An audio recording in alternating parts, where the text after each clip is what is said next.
Welcome back to Tech 293 for January 26th. In this video, we are going to do Lab 2, the Springs Lab. So what I would recommend you do is get out your lab manual and follow along, starting on page 19. I've got mine right here, so I can follow along. The other thing I'd recommend you have out is a blank piece of paper and a writing utensil.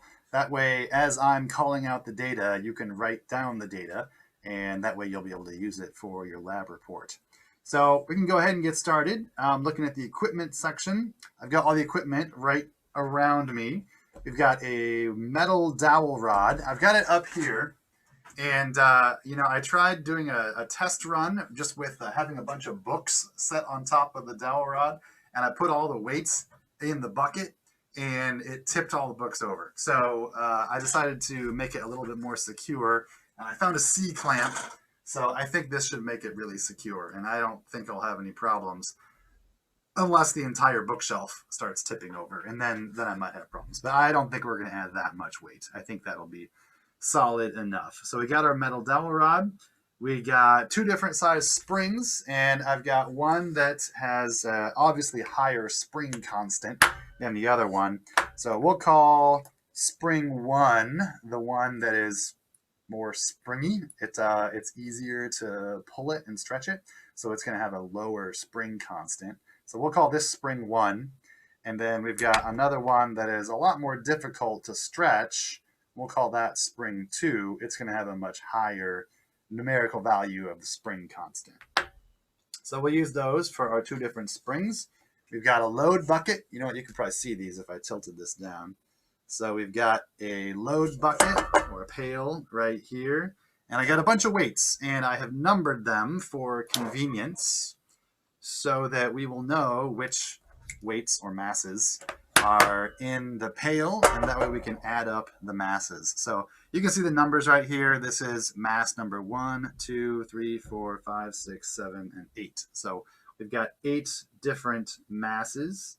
And I already used the digital scale, and I'll show you that in just a minute. So I don't need the digital scale here with me in my office. And I also have a tape measure, or actually a measuring stick right here that I'm going to use to measure the change in the length. Or actually I'm going to measure the total length of the spring. And so speaking of that, we can move on to the procedure section. And the first thing it tells us to do, well, the first thing is to wear safety glasses. So I've got my safety glasses on, and I'm ready to proceed. So step 1 tells us to put the spring onto the metal support rod and measure it. But you know what? It's going to be a lot easier if I just measure it right here on my desk. So I'm going to do that. So I'm going to use the measuring stick, and I'm going to measure the unstretched length of spring 1 and then spring 2. We'll always go in that order. We'll go spring 1 and then spring 2. All right, so it's a good thing I have my safety glasses on. This is pretty intense. All right, so the unstretched length of spring 1 is about 8.5 inches. 8.5 inches is the unstretched length of spring 1. Spring 2 might be pretty similar. Let's double check and measure just to be sure. And actually, it's a little bit shorter. It's 8 3/8 inches. Spring 2 has an unstretched length of 8 3/8 inches. All right, so now we can go ahead. Step 2 says to use the scale to measure the mass of the bucket. And let's go ahead and measure the mass of the bucket as well as the carabiner as well as all the weights. That way we'll have the masses of everything. And we can proceed with the experiment just already knowing all the masses. So let's head down to the lab in Turner 122, and let's use the scale to measure the masses of everything before we move on. All right, we're going to measure the mass of each of these 9 different weights. Mass number 1, 2,120 grams. Mass number 2, 1,100 grams. Mass number 3, 1,082, call it 1,082 grams. Mass number 4, 1,086 grams. Mass number 5, 554 grams. Mass number 6, 446 grams. Mass number 7, 394 grams.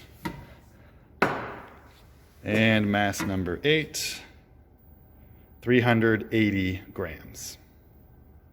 The mass of the pail is 294 grams. And the mass of one carabiner is 18 grams. Okay, now that we have the masses of everything that we need, we can go ahead and proceed with the testing. So we're going to start with spring 1. So let's go ahead and put spring 1 on here. Okay, and then we're going to add the carabiner and the pail. So we know how much mass we already have with the carabiner and the pail. And there's really no stretch at all. I mean, within the precision that I can measure, there's no stretch at all. So that means that there's residual stresses in there, like we talked about last time. And those residual stresses make it so that you have to have a certain force on it before you'll get any stretch at all. All right, so that doesn't really help us. That's not a good data point. So let's proceed and add some more mass. So for this spring 1, it's more stretchy, so I don't think I'm going to have to use all of the masses. I think what I'm going to do, I'm just going to show you this before I do it so you know what I'm doing. I think what I'm going to do is first I'm going to add these 2 masses and then I'll measure. And then I will add these 2 and then I'll measure. And then I'll add this one and measure. That'll be our 3rd data point.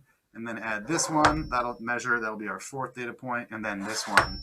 So all of these will be in the pail at that point, and I'll measure, and that'll be our 5th data point. All right, so since this spring is a lot more stretchy, I'm actually thinking that if I put all of them in, I might get some plastic deformation, and I don't want that. I don't want to stretch out my spring. So just so you know, that's what we're going to do. So you know what the plan is, and you know the masses of all of these now. So let's go ahead. So I'm going to put masses 7 and 8 in the pail, and then we'll measure the new length of the spring. All right, so we definitely got some stretch of the spring. It's definitely stretched a little bit. So now I'm going to measure. This measuring stick, the numbers are a little bit faded, so bear with me. It's a little bit difficult to read, but I will do my best. All right, so with masses 7 and 8, the stretched length of the spring looks like it is 10 and 9/16 inches. 10 and 9/16 inches. Okay, now let's go ahead and add masses 5 and 6 to that. Definitely stretched quite a bit more. And the new length, now the new stretched length is 13 and 7/16 inches. 13 and 7/16 inches. Okay, now we'll add mass 4.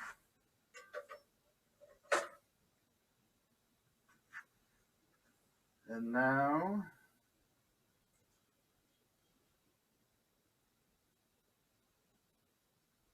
our new length is 16 and 9/16 inches. That's 16 and 9/16 inches. And now I'm going to add mass 3.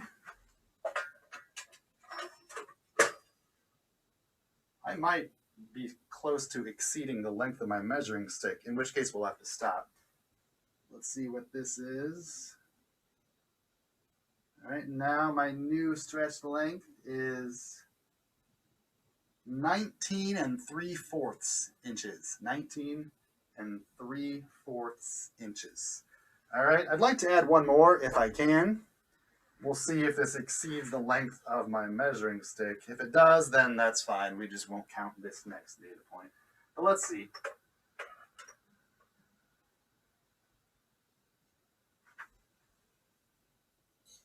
Oh, good. Okay. We can use this. It does not quite stretch beyond the length of my measuring stick. So it is, now it is 22 and 15/16 inches.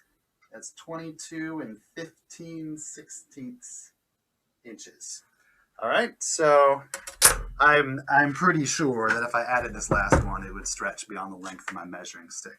So I'm going to go ahead and take all these masses back out,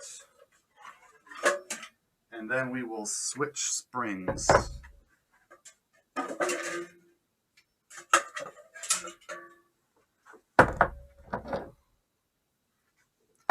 Get them back in order. All right, so we're back in order, so you can see them. We've got 1, 2, 3, 4, 5, 6, 7, 8. All right. And now I'm going to switch springs. We already measured the unstretched length of spring 2. I've already forgotten what it was, but you've got it written down, or else you can go back in the video and get that length again. So you know the unstretched length of this spring.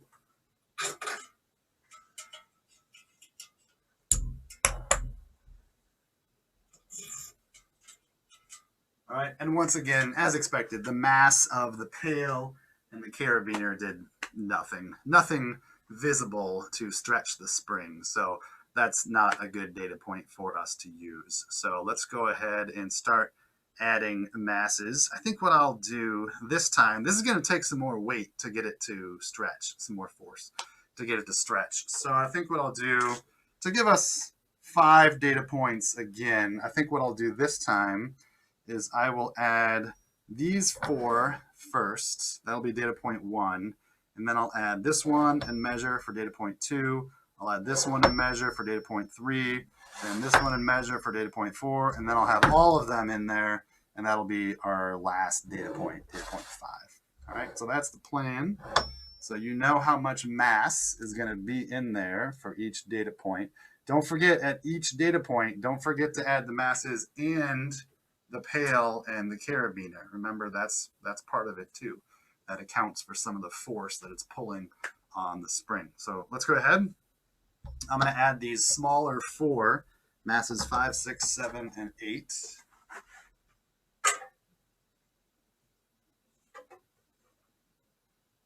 That gave us, I think, a little bit, but not much. That did not give us much stretch. I think I saw it deflect a little bit, though, so let's measure. Yeah, okay, there's a little bit here. So it looks like the new length is 8 7/8 inches. 8 7/8 inches. I don't remember exactly what the original length was, but I know it's a little bit less than that. So that means we got some small amount of stretch, or delta x. So our delta x is some small value, definitely less than an inch, but you can calculate that. All right, so that's data point 1. Now let's add mass number 4.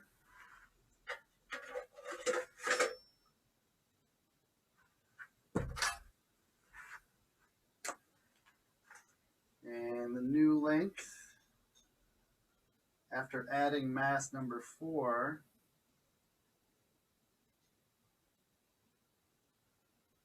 is 9 3/4. 9 3/4.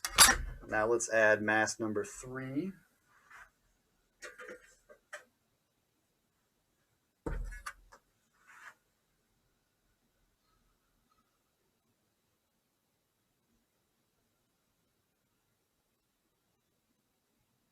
Okay, the new length is 10 3/4. 10 3/4. Now let's add mass number 2.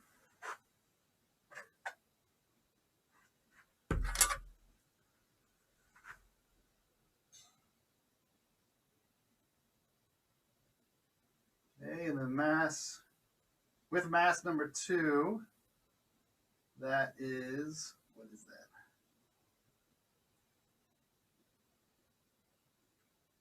11 and 11/16. 11 and 11/16. All right. I had to count those little marks on the measuring stick. 11 and 11/16. Okay, and then we have mass number 1, and that's the last one.